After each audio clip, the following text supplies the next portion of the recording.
Hello students. आज हम लोग स्टार्ट करेंगे केस टू, जो कि SN2 का केस होता है। तो इससे पहले हम लोग केस वन पढ़ चुके थे।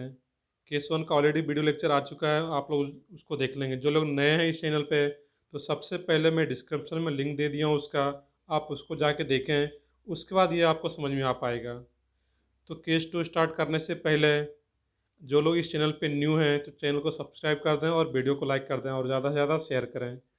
चलिए हम लोग स्टार्ट करते हैं। तो केस वन जो हम लोग पढ़े थे, SN1 का केस था, जिसमें हम लोग क्या करते थे, जो अल्काइल हैलाइड होता था वहाँ पे, जो भी अल्काइल हैलाइड था वहाँ पे, उसमें से जो एक्स था, जो लिविंग ग्रुप होता था, वो पहले बाहर चला जाता था और उसके बाद न्यूक्लियोफाइल अटैक करता था। लेकिन केस टू के केस में क्या रहेगा, जो कि SN2 का केस है, उसमें removal of leaving group and attack of nucleophile simultaneously, एक साइमल्टेनियस प्रोसेस होता है, जिसमें कि एक साइड से लिविंग ग्रुप भी बाहर जा रहा होता है और दूसरे साइड से न्यूक्लियोफाइल भी अटैक कर रहा होता है। ये साइमल्टेनियस प्रोसेस है। तो ये तो जनरल रिएक्शन आ रहा था यहाँ पे है।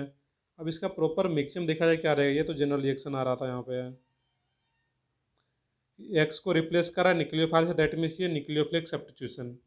अब इसका प्रॉपर मैक्सिमम जो रहा था यहाँ पे, कि न्यूक्लियोफाइल भी दिखाया गया है कि न्यूक्लियोफाइल भी अटैक कर रहा है और एक्स भी बाहर जा रहा है, जो कि लिविंग ग्रुप है यहाँ पे है, वो भी बाहर जा रहा होता है उस केस में।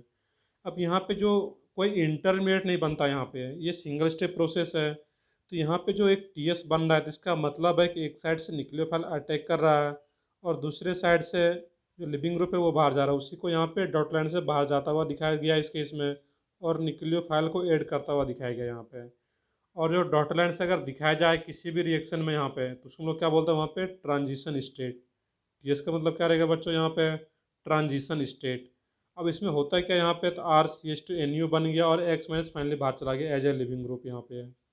अब इस केस में देखना यहाँ पे कि इसका इंपॉर्टेंट फीचर क्या क्या रहेगा। तो इसके इंपॉर्टेंट फीचर की बात करते हैं। तो सबसे पहला पॉइंट ये है कि ये एक सिंगल स्टेप रिएक्शन है। ये न्यूक्लियोफाइल भी अटैक कर रहा होता है और एक्स यहाँ से बाहर भी जा रहा होता है। ये ध्यान रखना है आप लोगों को। और इसमें कोई इंटरमीडिएट नहीं होता है, ओनली ट्रांजिशन स्टेट बनता है यहाँ पे। तो जब भी सिंगल स्टेप रिएक्शन होगा तो उसमें सिर्फ ट्रांजिशन स्टेट बनेगा, वहाँ पे कोई भी इंटरमीडिएट नहीं बनता है। अब इसका इंपॉर्टेंट फीचर की बात करते हैं यहाँ पे। ये कितने स्टेप का रिएक्शन है बच्चों, एक ही स्टेप का रिएक्शन है। अभी मैंने बताया था कि इसमें कोई भी इंटरमीडिएट नहीं बनेगा, ओनली ट्रांजिशन स्टेट, सिर्फ ट्रांजिशन स्टेट होगा वहाँ पे। अब इसके रेट लॉ इक्वेशन की बात करें हम लोग यहाँ पे, तो इसका जो रेट लॉ इक्वेशन होगा, इसके रेट लॉ इक्वेशन में अगर देखें, मैं ऊपर ले जाऊँ स्क्रीन को, फिर यहाँ पे है। तो रेट लॉ इक्वेशन में अगर देखेंगे, तो एक ही स्टेप का रिएक्शन है और इसी स्टेप में ये substrate, that means alkyl halide, और ये न्यूक्लियोफाइल दोनों इन्वॉल्व है यहाँ पे। जब इसका हम लोग रेट लॉ इक्वेशन लिखेंगे, तो फिर हम लोग यहाँ पे दोनों को लेना है, यहाँ पे दोनों का कंसंट्रेशन लेना होगा। बाकी ये केमिकल काइनेटिक्स का पार्ट है, वहाँ पे और अच्छे से समझ पाएंगे आप लोग, जो कि फिजिकल केमिस्ट्री में पढ़ेंगे। रेट लॉ इक्वेशन लिखना किसी भी रिएक्शन का वहाँ पे। चलो इसका रेट लॉ इक्वेशन लिखे हैं यहाँ पे, तो ये ऑलरेडी लिखा हुआ है। रेट लॉ इक्वेशन यहाँ पे है कि R=K into concentration of alkyl halide, that means RCH2X जो ऊपर लिया गया था वहाँ पे, उसका कंसनट्रेशन और न्यूक्लियोफाइल का कंसनट्रेशन। R क्या रहता है बच्चों, रेट ऑफ रिएक्शन, और K क्या रहता है, रेट कांस्टेंट। इसी को हम लोग क्या बोल रहे हैं यहाँ पे, रेट लॉ इक्वेशन। अब इस रेट लॉ इक्वेशन में देखना है कितना मॉलिक्यूल इन्वॉल्व है यहाँ पे। तो इसमें दो मॉलिक्यूल इन्वॉल्व है एक्चुअली में, एक अल्काइल हैलाइड और एक न्यूक्लियोफाइल, दो मॉलिक्यूल इन्वॉल्व है। दैट मीन्स इसका जो मोलिकुलरिटी रहेगा इस रिएक्शन का, जो ऊपर में रिएक्शन लिखे हुए थे, वो क्या रहेगा, मोलिकुलरिटी 2। और मोलिकुलरिटी 2 आने का मतलब क्या है बच्चों, बाई मोलिकुलर। देखिए SN1 के केस में 1 आ रहा था वहाँ पे, तो वहाँ पे SN1 बोल रहे थे। यहाँ पे क्या रहेगा, मोलिकुलरिटी 2 आ गया इस केस का, केस 2 का मोलिकुलरिटी 2 आ गया, दैट मीन्स बाई मोलिकुलर। और हम लोग पढ़ के आ रहे हैं बच्चों यहाँ पे है SN reaction, that means nucleophilic substitution, और ये केस कौन सा आ गया, बाई मोलिकुलर। तो by molecular nucleophilic substitution reaction, इसी को शॉर्ट में हम लोग क्या बोलते हैं, SN2। इसका फुल फॉर्म तो सबसे पहले याद रखना है कि SN2 का फुल फॉर्म क्या हुआ, two understands for bimolecular nucleophilic substitution, और रिएक्शन है तो वो रिएक्शन रहेगा यहाँ पे। नेक्स्ट आता है यहाँ पे, तो रेट इक्वेशन के हम लोग समझ पा रहे हैं। इसका जो मोलिकुलरिटी आ रहा है 2 आ रहा है, दैट मीन्स हम लोग क्या बोलते हैं यहाँ पे, बाई मोलिकुलर SN2, इसी के बेसिस पे आ पाता है यहाँ पे। ऑर्डर क्या रहेगा इसमें, तो ऑर्डर एक एक्सपेरिमेंटल वैल्यू, इसके पावर में कुछ नहीं, तो लोग 1+1 मान के चल रहे हैं, तो 1+1 क्या हो जाएगा, 2। जबकि मोलिकुलरिटी एक थ्योरेटिकल वैल्यू है वहाँ पे, वो कितना मॉलिक्यूल इन्वॉल्व आ रहा है रेट लॉ इक्वेशन में, उसके बेसिस पे मैं बता पाता हूँ उस मॉलिक्यूल, उस रिएक्शन का मॉलिक्यूलिटी। चलो आगे बढ़ते हैं नेक्स्ट प्रॉपर्टीज़ पे SN2 का। Nature of nucleophile, SN2 reaction होने के लिए न्यूक्लियोफाइल का नेचर क्या होना चाहिए। तो यहाँ पे देख रहे हैं हम लोग यहाँ पे कि एक साइड से न्यूक्लियोफाइल अटैक भी कर रहा है और लिविंग ग्रुप बाहर भी जा रहा है। दैट मीन्स यहाँ पे लिविंग ग्रुप के बाहर जाने का वेट नहीं कर रहा है, जो कि SN1 में होता था। और SN1 में हम लोग कैसा न्यूक्लियोफाइल यूज़ करते थे बच्चों, वीक न्यूक्लियोफाइल। वहाँ पे लिविंग ग्रुप के बाहर जाने का इंतजार करता था, तो फिर न्यूक्लियोफाइल अटैक करता था। यहाँ पे क्या हो रहा है, न्यूक्लियोफाइल अटैक कर रहा है साथ में, और एक्स भी साथ में बाहर जा रहा है यहाँ पे। दैट मीन्स यहाँ पे जो नेचर ऑफ न्यूक्लियोफाइल लेंगे हम लोग, वो क्या होगा यहाँ पे, स्ट्रॉन्ग। अब क्या है यहाँ पे स्ट्रॉन्ग न्यूक्लियोफाइल में कौन कौन सा रहता है, तो जनरली जितना भी नेगेटिवली चार्ज न्यूक्लियोफाइल है, जितना भी नेगेटिवली चार्ज न्यूक्लियोफाइल होगा, जो कि मैंने न्यूक्लियोसिटी कंपेरिजन में पढ़ रखा है, वहाँ पे जहाँ पे न्यूक्लियोफाइल पढ़े तो वहाँ पे मैंने पॉइंट पढ़ रखा है कि generally negatively charge nucleophile is stronger nucleophile as compare to neutral nucleophile. यहाँ पे जो भी नेगेटिव चार्ज न्यूक्लियोफाइल आ रहा है, like OH minus, SH minus, I minus, CN minus, CH3 minus, NH2 minus, जो भी न्यूक्लियोफाइल आ रहा है जो कि नेगेटिवली चार्ज है, वो सब क्या रहेगा, स्ट्रॉन्ग कैटेगरी में रहता है यहाँ पे। नेक्स्ट पॉइंट है बच्चों इसमें सॉल्वेंट। ये काफ़ी इंपॉर्टेंट पॉइंट आता है इसमें, नेचर ऑफ सॉल्वेंट क्या हो इसमें यहाँ पे। तो नेचर ऑफ सॉल्वेंट जो यहाँ पे यूज़ करते हैं हम लोग, वो क्या हो, polar aprotic solvent, polar aprotic solvent ही यूज़ करेंगे यहाँ पे। क्यों यूज़ करते हैं वो अभी हम लोग देखते हैं यहाँ पे रीजन इसका, कि पोलर अप्रोटिक सॉल्वेंट ही क्यों यूज़ किया जाएगा इस केस में यहाँ पे। और पोलर अप्रोटिक क्या होता है, इसके लिए मैंने एक सेपरेट वीडियो बना रखा है, उसका भी मैं लिंक डिस्क्रिप्शन में दे दूंगा, या फिर चैनल पे जाके चेक भी कर सकते हैं आप लोग। Polar aprotic solvent, polar aprotic solvent का एग्जांपल क्या होता है, DMF dimethyl formamide, basically N dimethyl formamide, DMSO dimethyl sulfoxide, acetone, ether, ये सब कॉमन एग्जांपल होता है पोलर अप्रोटिक सॉल्वेंट का। अब इसमें क्वेश्चन आता है कि पोलर अप्रोटिक सॉल्वेंट ही क्यों, जबकि अगर आप लोगों को याद हो SN1 के केस में लोग पोलर प्रोटिक सॉल्वेंट यूज़ करते थे, वहाँ पर उसका मैंने अलग रीज़न बताया था। यहाँ पे क्या होता है कि अगर मैं किसी एक जगह DMSO का मैं स्ट्रक्चर ड्रॉ कर लो यहाँ पे नीचे CH3S, चलिए मैं प्रॉपर ड्रॉ करता हूँ इसका यहाँ पे, CH3S डबल बॉन्डो CH3। अब यहाँ पे होता है क्या इस केस में, यहाँ पे है ऑक्सीजन का इलेक्ट्रॉन वैल्यू ज़्यादा, तो इस पर पार्शियल नेगेटिव चार्ज और इस पर क्या रहेगा, पार्शियल पॉजिटिव चार्ज। अब इसका जो पार्शियल निगेटिव वाला चार्ज है यहाँ पे, तो ये तो प्रॉपर है, यहाँ पे कोई क्राउडिंग नहीं है, बट जो पार्शियल पॉजिटिव चार्ज है यहाँ पे, ये हिडन है, यहाँ पे क्राउडेड है यहाँ पे है। और पार्शियल पॉजिटिव चार्ज अगर क्राउडेड है यहाँ पे है, तो OH माइनस यहाँ तक अप्रोच ही नहीं कर पाएगा, यहाँ पे है पार्शियल पॉजिटिव चार्ज तक अप्रोच ही नहीं करेगा। अब होता है क्या, यहाँ पे जो OH माइनस है यहाँ पे है, और पार्शियल निगेटिव चार्ज जो यहाँ पे रहता है इस सॉल्वेंट के पास, तो पार्शियल निगेटिव चार्ज और ये भी निगेटिवली चार्ज, दोनों के बीच में रिपल्सन होता है, और जब दोनों के बीच में रिपल्सन होगा तो इसका जो न्यूक्लियोफिलिसिटी है वो और भी ज़्यादा बढ़ जाता है। दैट मीन्स वो इजीली आके अटैक कर पाएगा कार्बन पे, और कार्बन पे अटैक करके लिविंग ग्रुप को बाहर कर पाएगा। इसका रीज़न क्या है, मैं फिर से रिपीट कर रहा हूँ, इसका जो रिपल्सन है यहाँ पे पोलर अप्रोटिक सॉल्वेंट यूज़ करने का, कि पार्शियल पॉजिटिव चार्ज तो हिडन है, वो क्राउडेड है वहाँ तक पार्शियल निगेटिव ये चार्ज नहीं पहुँच पाता जो कि न्यूक्लियोफाइल का है। तो होता है क्या, जो पार्शियल निगेटिव चार्ज था वो फ्री है बिल्कुल, उसके साथ न्यूक्लियोफाइल का जो रिपल्सन होता है, तो रिपल्सन होने के चलते उसका न्यूक्लियोफिलिटी बढ़ जाता है। दैट मीन्स वो न्यूक्लियोफाइल का जो और भी स्ट्रॉन्ग बना देता है, जो कि SN2 को सपोर्ट कर पाता है अच्छे से यहाँ पे। इस रीजन से यहाँ पे याद रखना है। चलो आगे बढ़ते हैं वहाँ पे, जबकि क्योंकि वाटर है, तो वाटर अगर रहेगा इस केस में यहाँ पे, तो वाटर का ऐसा इसमें कोई हिडन पार्ट नहीं है यहाँ पे, अगर पोलर प्रोटिक सॉल्वेंट यूज़ करता है यहाँ पे, तो यहाँ पे इसको OH में इसको सराउंड कर लेगा इसका पॉजिटिव पार्ट, और उसको न्यूक्लियोफिलिटी कम कर देगा यहाँ पे। That mean polar protic solvent use नहीं करते हैं SN2 में। चलिए हम लोग आगे बढ़ते हैं इसमें, इसका स्टीरियोकेमिस्ट्री क्या होगा बच्चों, ये काफ़ी इंपॉर्टेंट पॉइंट है इसमें भी।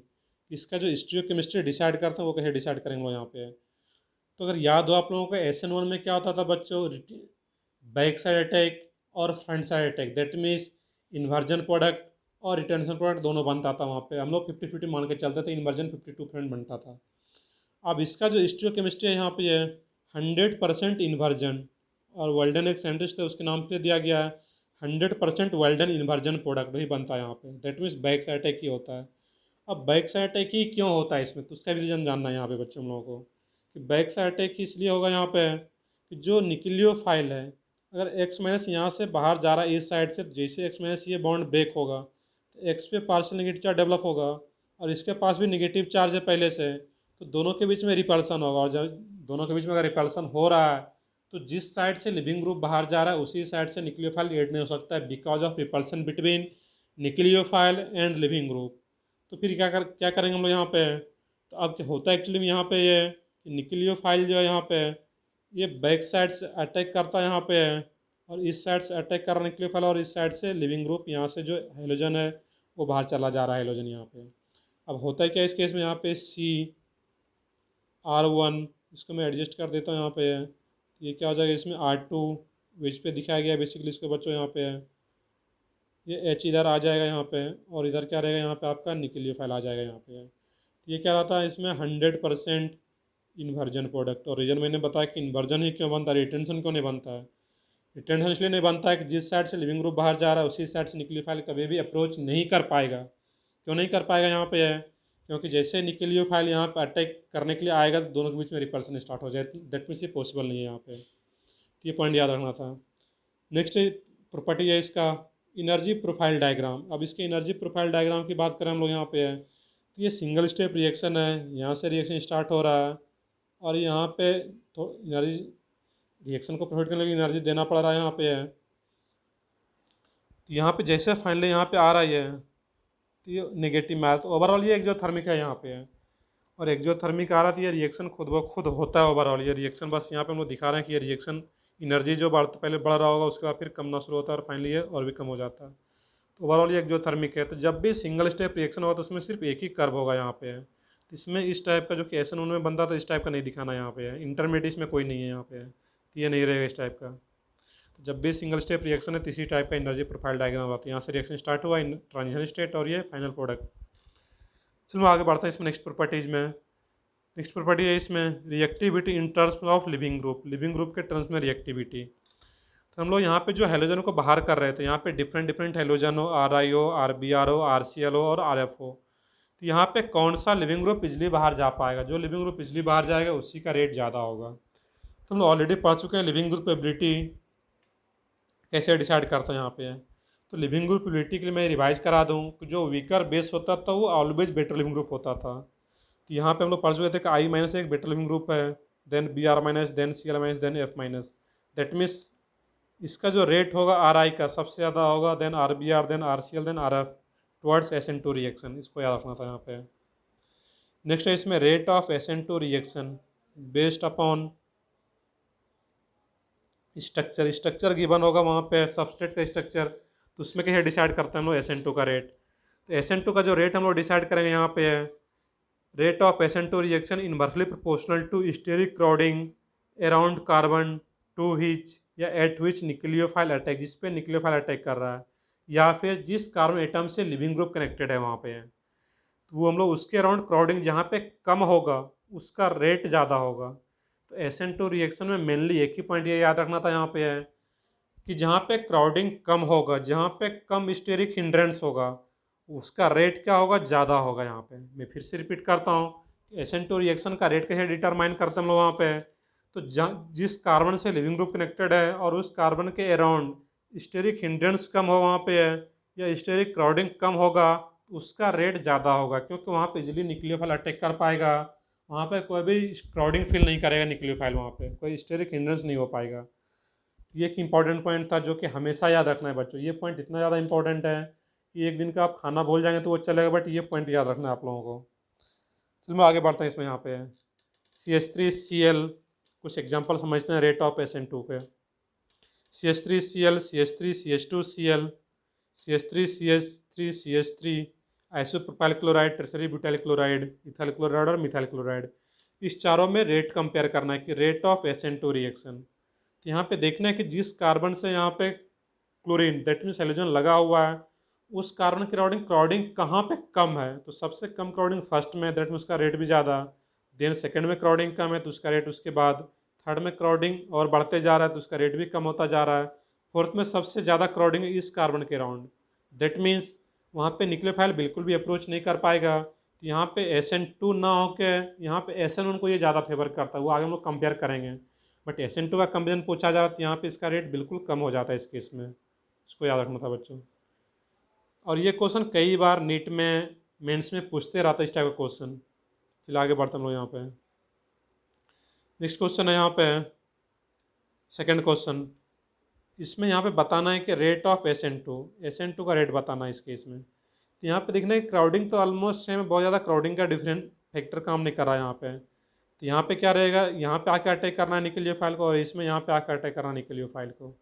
तब देखना कि यहाँ पे जो न्यूक्लियोफाइल अटैक कर रहा है तो पार्शियल पॉजिटिव चार्ज ज़्यादा कहाँ पे रहेगा। तो यहाँ पे जहाँ पे पार्शियल पॉजिटिव चार्ज ज़्यादा दिखेगा वहीं पे न्यूक्लियोफाइल जाके अटैक करेगा। तो यहाँ पे जो रहेगा, तो यहाँ पे इस कार्बन के लिए ये जो डबल बॉन्डेड कार्बन है ये क्या काम करेगा बच्चों, माइनस आई की तरह काम करता है। और माइनस आई के एक्सेप्टर ग्रुप है, तो यहाँ इलेक्ट्रॉन पेयर को अपने तरफ एक्सेप्ट कर लेगा बॉन्ड पर इलेक्ट्रॉन पेयर को, और यहाँ पे पार्शियल पॉजिटिव चार्ज ज़्यादा डेवलप हो पाएगा एज कम्पेयर टू सेकेंड, क्योंकि यहाँ पे ये तो प्लस आई की तरह ही काम करेगा यहाँ पे ओवरऑल।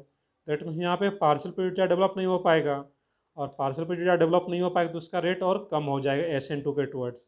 दैट मीन्स इसका रेट ज़्यादा होता है, रेट ऑफ SN2। तो ये काफ़ी इंपॉर्टेंट पॉइंट है कि अगर यहाँ पे डबल बॉन्ड हो, बीटा अनसेचुरेशन हो, इसको इसके स्पेक्ट्रम में इसको अल्फा बोलता हूँ, इसको बीटा, तो बीटा अनसेचुरेशन जब भी होगा तो SN2 का रेट वहाँ पे ज़्यादा रहेगा, क्योंकि वो माइनस आई की तरह काम कर रहा है। चलिए आगे बढ़ते हम लोग यहाँ पे बच्चों।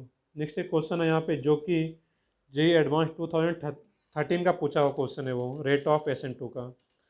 तो रेट ऑफ SN2 की बात करें बच्चों यहाँ पे, तो सबसे पहले यहाँ पे 1 2 3, तो सबसे पहले यहाँ पे देखना है कि बीटा अनसेचुरेशन है, ये अल्फ़ा ये बीटा, ये अल्फ़ा और ये बीटा। तो जहाँ भी बीटा अनसेचुरेशन होगा तो उसका रेट ऑफ SN2 ज़्यादा रहता है सिमिलर कंडीशन में। क्राउडिंग का फैक्टर बहुत ज़्यादा इफेक्टिव अगर नहीं है वहाँ पे, डोमिनेंट फैक्टर नहीं आ रहा है, यहाँ पे ऑलमोस्ट सिमिलर टाइप का ही है।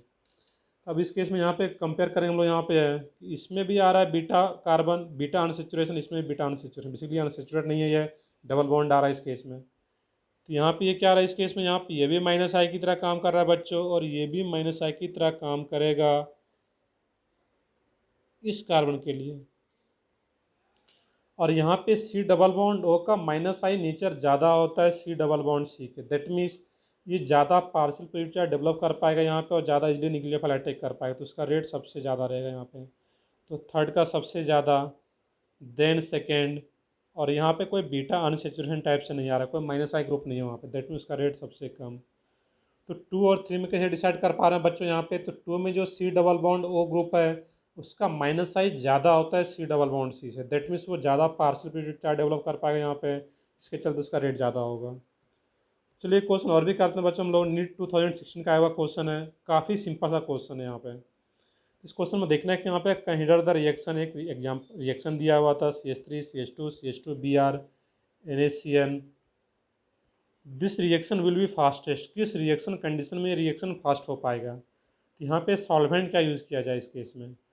और हम लोग जानते हैं कि यहाँ पे जो न्यूक्लियोफाइल है वो स्ट्रॉन्ग न्यूक्लियोफाइल है CN minus, negatively charge nucleophile जो कि स्ट्रॉन्ग कैटेगरी में रहेगा, दैट मीन्स SN2 आ रहा है। तो SN2 में कौन से सॉल्वेंट को फेवर करता है, तो हम लोग पढ़ चुके हैं अभी जस्ट ऊपर कि पोलर अप्रोटिक सॉल्वेंट SN2 को फेवर करता है। तो यहाँ पे वाटर तो पोलर प्रोटिक सॉल्वेंट है, इथेनॉल भी पोलर प्रोटिक सॉल्वेंट है, मिथेनॉल भी पोलर प्रोटिक सॉल्वेंट है। तो only one option is remaining, that means D, जो कि एक पोलर अप्रोटिक सॉल्वेंट है, N dimethyl formamide, that means DMF, जो कि ऊपर में मैंने एग्जाम्पल ले रखा है।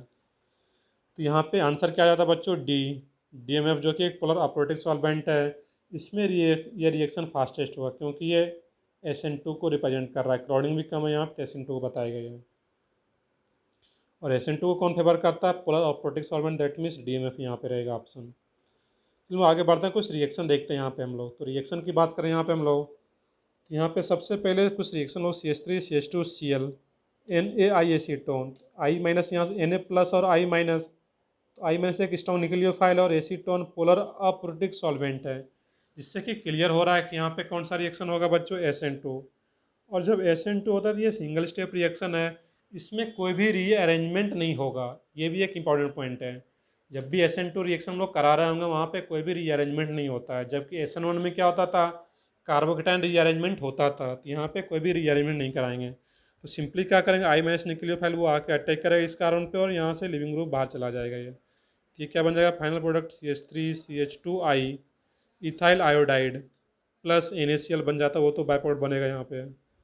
नेक्स्ट है यहाँ पे NaOH और DMSO।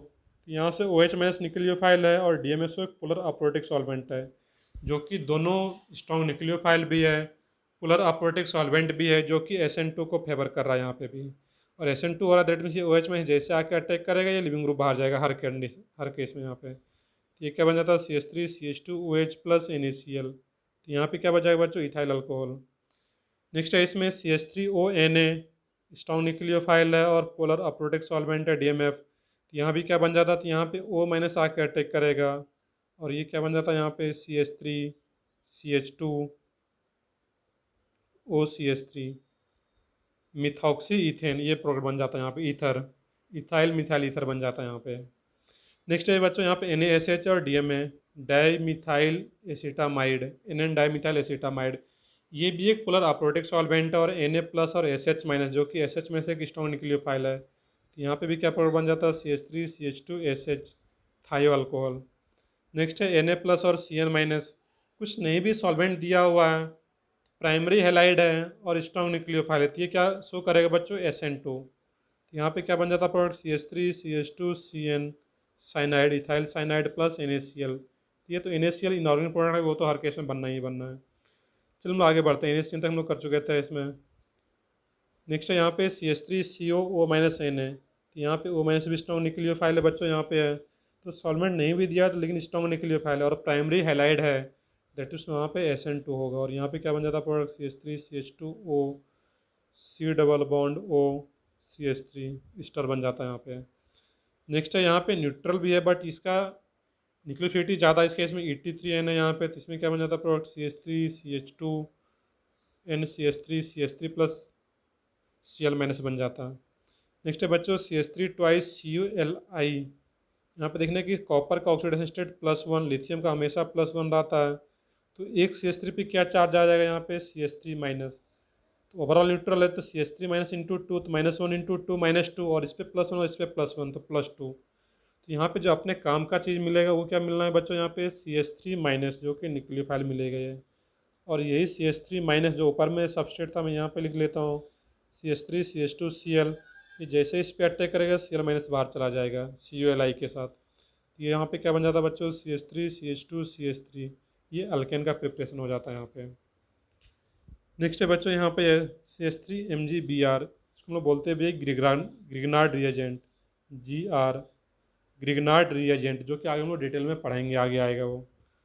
अब यहाँ पे देखना है कि इस केस में भी समझना आता है यहाँ पे कि CH3Mg का ऑक्सीडेशन स्टेट क्या रहेगा बच्चों, वो हमेशा क्या रहता है वहाँ पे +2, Mg का -1 यहाँ पे ले रहे हैं तो CH3 पे क्या चार्ज आएगा बच्चों -1 ओवरऑल। इस तरीके से हम लोग समझ पाएंगे, बाकी डिटेल में पढ़ेंगे आगे तो हम लोग समझ पाएंगे और एक्चुअली ये होता कैसे है। तो यहाँ से भी क्या मिल रहा है अपने काम का चीज़ CH3 माइनस, जो कि एक्टेज न्यूक्लियोफाइल होगा। अब यहाँ पे भी क्या रहेगा CH3CH2Cl, सॉरी Cl तो बाहर चला गया लिविंग ग्रुप, ये क्या बन जाएगा इसमें CH3 प्रोपेन। नेक्स्ट रिएक्शन है इसमें CH3Li, Li तो हमेशा पॉजिटिव चार्ज रहेगा, इस पर निगेटिव, तो यहाँ भी क्या बन जाएगा CH3 माइनस मिल रहा है, दैट मीन्स यहाँ से भी प्रोपेन CH2 CH3 CH3। चलो आगे बढ़ते हैं, एक रिएक्शन और भी बचा हुआ है यहाँ पे बच्चों LiLH4। इसका रिएक्शन की बात करें अगर हम लोग यहाँ पे है तो लिथियम एल्युमिनियम हाइड्राइड, और हाइड्राइड क्या होता है बच्चों H माइनस, यही H माइनस यहाँ पे न्यूक्लियोफाइल की तरह काम करता है। और यहाँ पे क्या था बच्चों CH3CH2Cl, यही H माइनस आके अटैक करेगा और Cl को बाहर करेगा यहाँ पे, तो CH3 और ये दो हाइड्रोजन पहले से था, एक हाइड्रोजन और आ जाएगा, तो ये क्या बन जाएगा CH3CH3 अल्केन इथेन का प्रिपरेशन हो जाता है यहाँ पे। तो ये काफ़ी कॉमन सारा रिएक्शन था। चलिए कुछ हम लोग डिफरेंट टाइप का रिएक्शन करते हैं यहाँ पे। इसमें आ रहा है बच्चों यहाँ पे फिशर प्रोडक्शन में दिखाया गया है NaOH प्लस DMF, ये दोनों मिलकर क्या बता रहा है कि strong nucleophile polar aprotic solvent, that means SN2। और SN2 का स्टीरियोकेमिस्ट्री क्या होता है बच्चों, 100% इन्वर्जन प्रोडक्ट। इन्वर्जन प्रोडक्ट का मतलब क्या, हमेशा बैक साइड अटैक होगा, दैट मीन्स जिस साइड से लिविंग ग्रुप बाहर जाना है उसके अपोजिट साइड से न्यूक्लियोफाइल आके ऐड होगा। तो यहाँ पे क्या करना था Me इथाइल, अब यहाँ पे Br इधर से बाहर जाती है, इसके अपोजिट साइड से OH आके ऐड होगा और ये H इधर आ जाता है एडजस्ट करने के लिए यहाँ पे। तो ये क्या होगा 100% इन्वर्जन प्रोडक्ट। तो मेनली ऊपर वाले में हम लोग इन्वर्जन बना रहे थे, बट उसमें कुछ फिक्स नहीं था, वहाँ पर लोग नहीं भी दिखा रहे थे, चल रहा था, वहाँ पे दो दो हाइड्रोजन था। यहाँ पे एक कैरल सेंटर दैट यहाँ पे दिखाना पड़ेगा 100% इन्वर्जन प्रोडक्ट। नेक्स्ट है इसमें यहाँ पे है CH3H और सिंगल प्रोडक्ट ही बनेगा वहाँ पे इन्वर्जन प्रोडक्ट, एक ही प्रोडक्ट बनेगा सिर्फ बैक साइड वाला। मैं बना देता हूँ फिर से। ये क्या बना था बच्चों, यहाँ पे है MEHOH ethyl, OH back side से हो रहा है। यहाँ भी क्या करेंगे सेम, यहाँ भी SN2 का कंडीशन बन रहा है, स्ट्रॉन्ग न्यूक्लियोफाइल और पोलर अप्रोटिक सॉल्वेंट है। तो ये SH माइनस आके अटैक करेगा इसमें बैक साइड से, और ये क्या हो जाएगा, यहाँ पे ऑलरेडी ड्रॉ किया हुआ है CH3, यहाँ पे H आ जाता है, इधर OH इन्वर्जन बना रहे हैं हम लोग इस केस में, इथाइल CH3 और ये H, ये 100% इन्वर्जन प्रोडक्ट बन गया इस केस में यहाँ पे, इन्वर्जन प्रोडक्ट। तो कुछ एग्जांपल और करते हैं बच्चों यहाँ पे, जो कि मेंस का पूछा हुआ क्वेश्चन है यहाँ पे। तो JEE मेंस 2006 का पूछा हुआ था, इसमें NaCN स्ट्रॉन्ग न्यूक्लियोफाइल और पोलर अप्रोटिक सॉल्वेंट, कौन सा रिएक्शन होना है, SN2। SN2 देखते हैं तो यहाँ पे जब भी रहेगा तो यहाँ से तो लिविंग ग्रुप बाहर जाएगा नहीं। क्यों नहीं बाहर जा रहा लिविंग ग्रुप, मैंने SN1 में रीजन बताया था, मैं फिर से रिपीट करता हूँ।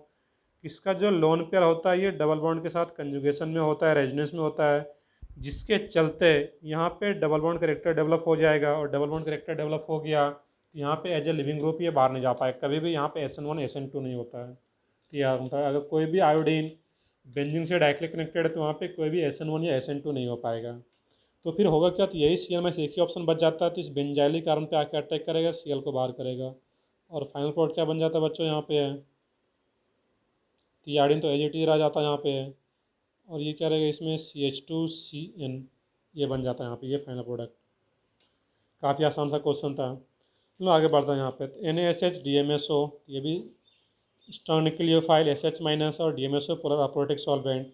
अब यहाँ पे देखना कि 2 डिग्री आती है, यहाँ पे भी क्या रहेगा SN2 का कंडीशन, और SN2 में यहाँ पे Br को दिया हुआ है कि वेज पे है, और वेज पे अगर दिया गया और SN2 कराना है तो ये SS माइनस कहाँ पे आ जाएगा, डाइस पे। दैट मीन्स जिस साइड से लिविंग ग्रुप बाहर जा रहा है उसके अपोजिट साइड से ऐड करना है। दैट मीन्स यहाँ से यहाँ पे जो SH को ऐड करेंगे वो डाइस पे, क्योंकि ऑलरेडी वेज पे था, अपोजिट साइड से हम लोग, इसका हम लोग क्या था आउटसाइड, और ये इनसाइड से आके अटैक करती है, फाइनल प्रोडक्ट डाइस पे रहेगा यहाँ पे। तो ये काफ़ी इंपॉर्टेंट है पॉइंट है। और भी कुछ एग्जांपल अगर हम लोग अपने मन से करें यहाँ पे, कोई भी एग्जांपल हो यहाँ पे इस टाइप का अगर आ रहा हो, यहाँ पे रिएक्शन बेस्ड ही करेगा हम लोग यहाँ पे। इस केस में यहाँ पे कोई भी आ रहा हो, ब्रोमीन हो यहाँ पे, और इसका रिएक्शन यहाँ पे किसके साथ हो रहा हो, CH3 CH2 CH2O माइनस और Na प्लस। तो यहाँ पे भी क्या होगा बच्चों, इस केस में इस पर जैसे आकर अटैक करिए Br माइनस बाहर जाएगा, और जैसे Br माइनस बाहर जाती है 1 2, यहाँ पे O, और ये इधर भी 3 कार्बन। ये क्या बन जा रहा है इसमें, di normal propyl ether, ether बन रहा है यहाँ पे। ये भी एक SN2 का रिएक्शन है। चलिए फिर अगले लेक्चर में कुछ और भी हम लोग रिएक्शन देखेंगे, कुछ मिसलेनियस रिएक्शन में देखते हैं जो काफ़ी इंपॉर्टेंट नेम रिएक्शन होता है, जो कि डायरेक्टली बोर्ड के एग्जाम में आता है। और नीट, ये जो चैप्टर है पूरा का पूरा चैप्टर इंपॉर्टेंट है यहाँ पे, नीट के पॉइंट ऑफ व्यू से, सबसे ज़्यादा बोर्ड के पॉइंट ऑफ व्यू से, एंड JEE मेंस एडवांस में हर एक एग्जाम में यहाँ से क्वेश्चन आना ही आना है। तो जो लोग अभी भी नए हैं वीडियो को देख रहे हैं रेगुलरली, तो चैनल को सब्सक्राइब कर लें। चलिए थैंक यू लास्ट तक वीडियो को देखने के लिए।